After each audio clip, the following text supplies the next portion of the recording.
Kamu pasti tahu tokoh-tokoh pahlawan nasional seperti Kartini dan tokoh-tokoh perjuangan perempuan lainnya.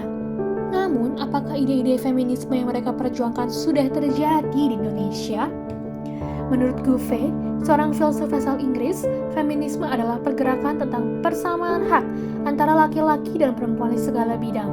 Suatu kegiatan terorganisasi yang memperjuangkan hak serta kepentingan perempuan.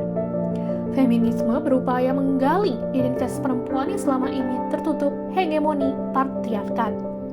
Identitas diperlukan sebagai dasar pergerakan memperjuangkan kesamaan hak dan membongkar akar dari segala ketertindasan perempuan.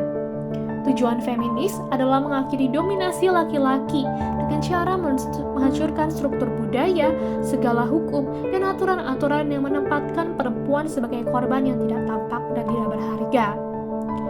Pada saat sebelum kemerdekaan, pergerakan perjuangan perempuan Indonesia dalam bentuk peperangan perempuan terintegrasi secara menyeluruh untuk melawan penjajah Belanda. Nama-nama besar dari perjuangan perempuan Indonesia antara lain Christiana Martha Tiahau, Cut Nyak Dien, dan Cut Mutia mungkin terdengar dekat. Lalu berlanjut pada era Raden Ajeng Kartini. Dari buku-buku, koran dan majalah Eropa, Kartini tertarik pada kemajuan berpikir perempuan Eropa. Timbul keinginannya untuk memajukan perempuan pribumi karena ia melihat bahwa perempuan pribumi berada pada status sosial yang rendah.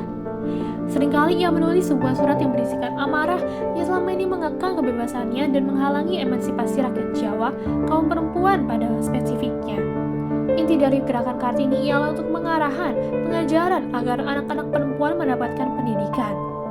Pada tahun 1903, Kartini juga berhasil mendirikan sekolah Kartini di Rembang untuk perempuan pribumi. Ini merupakan pencapaian luar biasa mengingat kondisi sosial politik pada masa itu.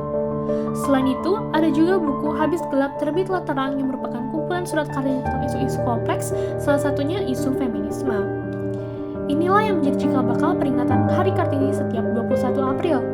Selanjutnya, Kongres Perempuan diadakan pada 22 sampai 25 Desember 1928. Kemudian, 22 Desember dinyatakan sebagai Hari Ibu melalui keputusan Presiden.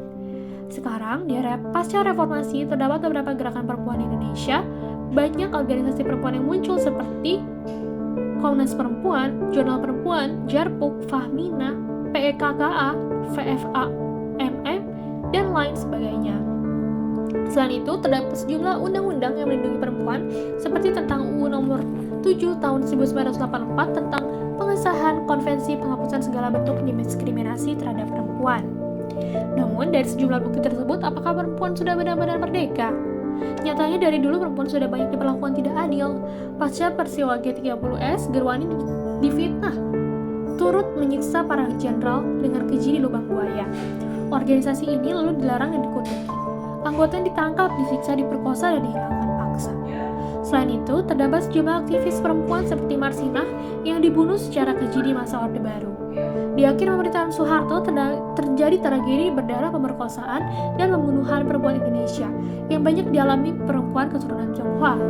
Setelahnya, era reformasi muncul ribuan kasus mulai dari KDRT, pelecehan seksual, pemerkosaan, diskriminasi dalam pendidikan dan pekerjaan, perkawinan anak, dan sejumlah kasus yang menindas perempuan lainnya.